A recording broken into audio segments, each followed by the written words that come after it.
Hey everyone, welcome to Midnight Whisperer, a place where real stories from Reddit's darkest threads come to life. If you crave mystery, fear, and the thrill of the unknown, make sure to hit that like button and subscribe for more. Now, let's step together into the shadows of today's story. She sold happiness in glass jars, the city streets, stretched out like weary veins under the fading afternoon sun. The kind of golden light that painted long shadows across cracked sidewalks and graffiti-tagged walls, turning the mundane into something almost ethereal yet foreboding, as if the day was reluctant to let go. Skyscrapers loomed in the distance like silent guardians, their glass facades reflecting a distorted version of the world below, where hurried pedestrians dodged each other with mechanical precision, earbuds in, eyes down. I trudged along my usual route home from the office, briefcase swinging heavy in my hand, the weight of spreadsheets and endless emails dragging on my soul. Another Friday, another 9 hours lost, 2 fluorescent lights buzzing like angry insects in the sterile cubicle farm, where the air smelled of stale coffee and quiet desperation. My tie felt like a noose, and the knot in my stomach tightened with every step, thinking about the bills stacking up. The spark long gone from my marriage, the dreams I'd buried under layers of routine. That's when I spotted the poster, tacked haphazardly to an old telephone pole scarred with staples from 100 forgotten ads. The paper was weathered, edges curling like dead leaves in the breeze that carried the faint scent of rain on the horizon. Happiness, sold in glass jars. Call today. It proclaimed in bold, cheerful letters, with a phone number scrawled beneath. I chuckled to myself, pulling out my phone to snap a photo. "Kelsey will get a kick out of this," I muttered, imagining her eye roll over dinner, her voice teasing, "Tim, you're such a sucker for weird stuff." But as I pocketed the phone, the amusement faded, replaced by a hollow ache. When was the last time we laughed like that? Really laughed. Home was our cramped apartment on the 3rd floor of a brick building that groaned with every gust of wind. The elevator perpetually out of order, forcing me up creaky stairs that echoed like whispers in an empty hall. The door stuck as always, and I shouldered it open to the familiar chaos. Toys scattered across the faded rug like colorful landmines. The scent of last night's takeout lingering in the air, thick with the musty undertone of a place that needed airing out. "Daddy." My daughter, Lily, squealed, barreling into my legs with the force of a tiny hurricane, her pigtails bouncing, eyes bright as stars. At 4, she was a whirlwind of energy, but tonight her hugs felt like a lifeline. "Hey, kiddo," I said, scooping her up, her giggles warming the chill that had settled in my bones. "What trouble did you get into today?" "Mummy and I made cookies, but I ate too many and now my tummy hurts," she confessed. Patting her belly dramatically, Kelsey emerged from the kitchen, wiping her hands on a dish towel, her hair tied back in a messy bun, exhaustion etching lines around her eyes that hadn't been there when we first met. "Tim, you're home early. Everything okay at work?" "Yeah, just wrapped up quick. Thought I'd surprise you." I set Lily down, pulling Kelsey into a hug that felt rote, her body stiff before relaxing. "Missed you guys. Dinner's almost ready," she said, pecking my cheek. "Pasta against sari. Budget's tight this month. No complaints here." But inside, the words tasted bitter. This was our life, predictable, suffocating. Chores swallowed the evening washing dishes under the harsh kitchen light that buzzed faintly, folding laundry on the sagging couch while Lily played, her toys clattering like distant thunder. By bedtime, I read her a story, her small hand in mine, and as she drifted off, I whispered, "Sweet dreams, princess." The apartment fell quiet then, shadows pooling in corners where the single lamp couldn't reach, the city hum outside a low, ominous drone. In bed, back with Kelsey, her breathing steady while mine raced with unspoken regrets. I remembered the poster, but sleep claimed me before I could show her. Morning light filtered through grimy blinds, casting striped patterns on the walls like prison bars. The room stuffy with the scent of last night's rain that had pounded the roof like insistent knocks. I slipped out quietly, kissing Kelsey's forehead. "Love you," I murmured, but she didn't stir. Down the stairs, out into the brisk air where fog clung to the streets like a shroud, muffling the honks and shouts of the awakening city. Work awaited, another day in the cubicle maze, fluorescent glare turning faces ghostly, keyboards clacking like skeletal fingers. "Morning, Tim," my boss grunted, not looking up from his screen. "Expense reports done." "Almost," I lied, settling in, the monitor's blue light washing over me like cold water. Numbers blurred as my mind wandered travels I'd never taken, the freedom I'd traded for stability. By midday, boredom gnawed deeper, and on a whim, I pulled up the photo of the poster. "Happiness in glass jars," I scoffed under my breath. What a gimmick, but curiosity won. I dialed, heart oddly racing as the line rang once. "Hello." A woman's voice, calm, almost melodic. Hi. "I'm calling about your poster. The ad for Happiness." "Oh, awesome. When do you want to pick it up?" "Pick foot up. The jar, ... She paused, as if puzzled by my confusion. "You know, happiness in a glass jar." I laughed nervously. "Right, sure. What exactly is it? Like a metaphor or something?" "It's literal. Happiness keeps best in glass durable, you know. Plastic just doesn't cut it." My pulse quickened. Drugs, a scam. But the monotony of my desk, the endless grid of cells on my screen, pushed me. "Okay, where do we meet?" "Starbucks parking lot. The one on Elm. Public place, don't want any creeps." "Fair enough. I'll be there in 20. I logged off early, heart thumping as I stepped into the cooling air. Clouds gathering like conspirators overhead, the city buzzing with pre-rain energy. The walk felt longer, streets narrowing as if the buildings leaned in, whispering doubts. At the lot, cars gleamed under sodium lights, flickering to life. The coffee shop's windows steaming with patrons inside, oblivious. A silver Camry pulled in, and she stepped out, mid-20s, curly golden hair framing pale skin, dressed in black like a shadow given form. "Nice day out," she said, scanning me. "Yeah, hadn't noticed. You're the one with the jar. Here you go." She handed over a small mason jar, no bigger than a shot glass, sealed tight. Inside, a glow-pure light, swirling like captured sunlight, warm and mesmerizing, casting a soft halo on her hand. "What is this?" I stared, transfixed, the light pulsing gently, like a heartbeat. "Happiness, dude. Like I said. Keep it safe. Issues, text me. How much? Don't worry. You'll pay." She closed her door and I stepped out of her way as she backed up, then drove off.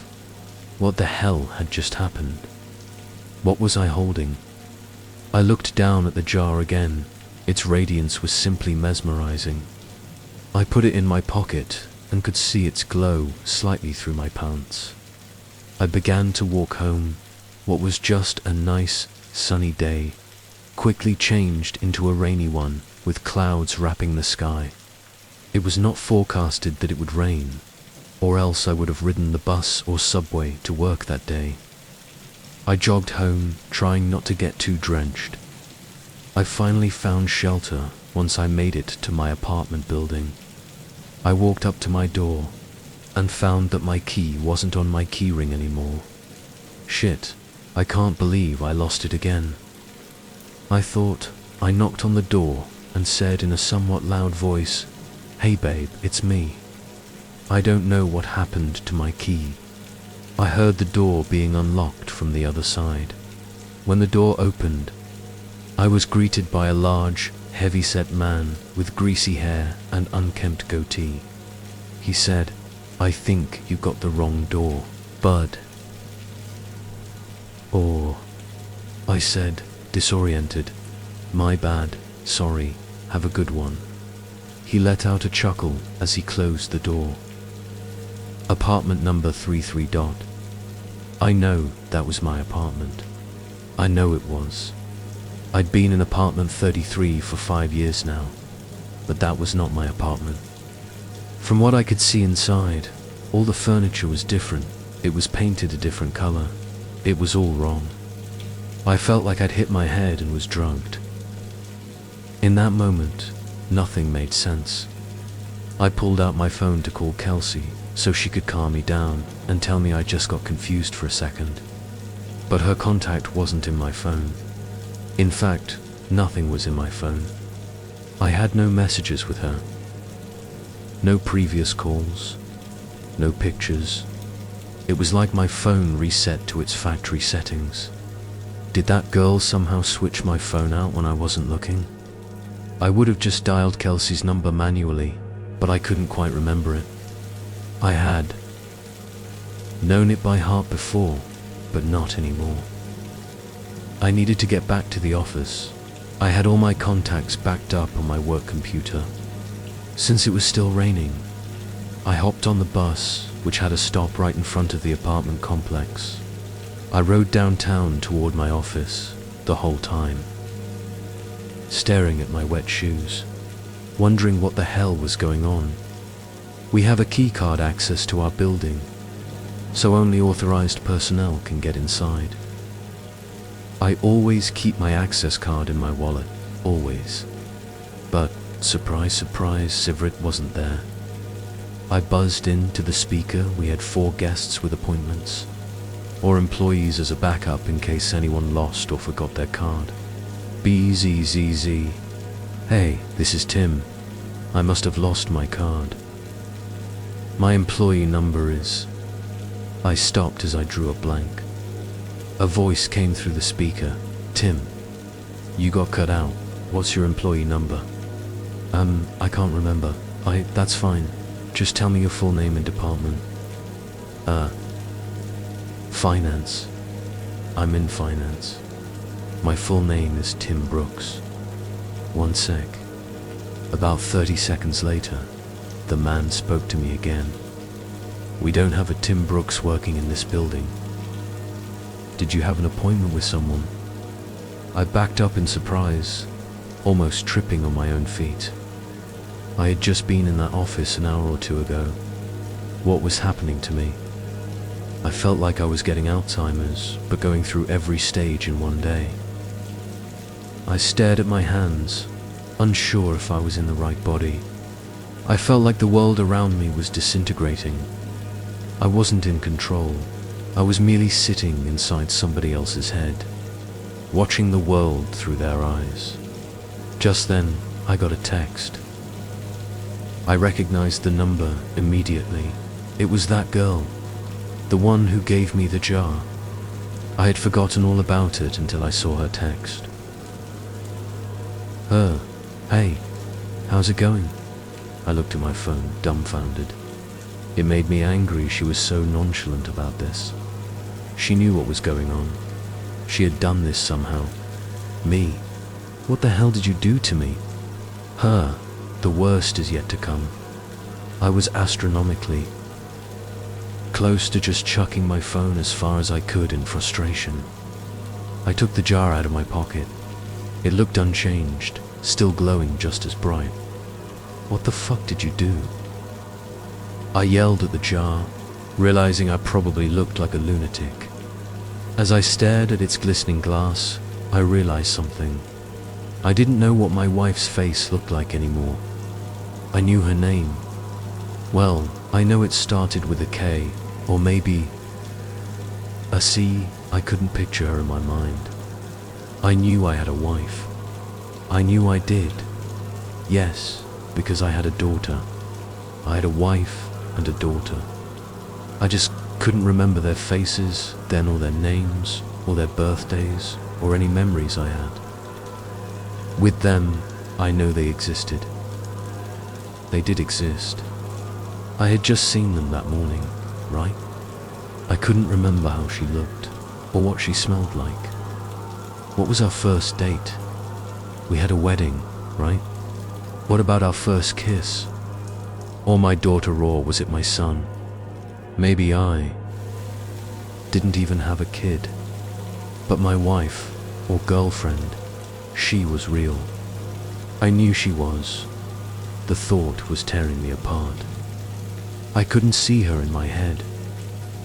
I couldn't recall a single fact about her. I was standing outside of the same building, but I was unsure why I was. Did I work there? I must work somewhere. The rain was accompanied by a chilly wind now. It was whipping at my face, making my nose and cheeks sting. I wanted to go home. I wanted to be with her. I wanted to be warm. I wanted to go in to a shitty office job that kept a roof over my head. I wanted it all. I was soaking wet. I was miserable. I couldn't remember my parents or my childhood. Did I even have any friends? Why was I in the rain? I looked down at my hand. I was still clutching the jar. The only memory of my entire life I could concretely remember was that girl giving it to me, telling me it was happiness. It did not bring happiness. It brought pain. It brought suffering. I was more miserable in that moment than I'd ever been. My phone buzzed. Break the jar, Tim. I looked at my other hand. With the setting sun and the rainy sky, I swear the jar glowed brighter than any streetlight near me. I didn't break it, because I was following her instruction. I broke it because I was angry. I broke it because I was upset. I needed a release. I raised my arm above my head and brought it down with one swift motion, shattering the jar on the concrete beneath my feet. That dark, chilly air accompanying the rain spread away like it was the shockwave of a bomb going off, and I was at the epicenter. I saw the warm, yellow light from inside the jar spread rapidly across the ground and ascend into the sky. It was as if I was watching the beginnings of the universe being created, like God had just snapped his fingers and said, "Let there be light." I was engulfed in it. I could no longer see street or rain or anything dark. I felt like I was plummeting into a star going faster than the speed of light. It felt like sitting in front of a fire on a cold winter's night. But that warmth was covering every inch my body. And then I blinked. Immediately, I could feel the sheets beneath me, and my back barely touching my wife's. I was staring out the window. The morning light drenched through the glass and gleamed on my face. I stood from bed and grabbed my phone. It was Friday morning. I had one text. "Let me know if you ever need another jar." I called in sick to work. I snuck into my daughter's room and greeted her with a kiss and told her she didn't have to go to preschool today. We were going to have a family day. She smiled and stretched out her arms with a yawn before curling up and falling back asleep. I got back in bed and squeezed my wife tightly. I didn't let go for hours. Our daughter came into our room and woke us up. Eventually she was jumping on the bed and shouting for us to wake up. Yesterday I may have found that annoying. Yesterday I may have found a lot of things annoying, or monotonous, or dull. But not today. Today I pulled her under the covers in between me and Kelsey. Today was going to be a good day. Today I was happy.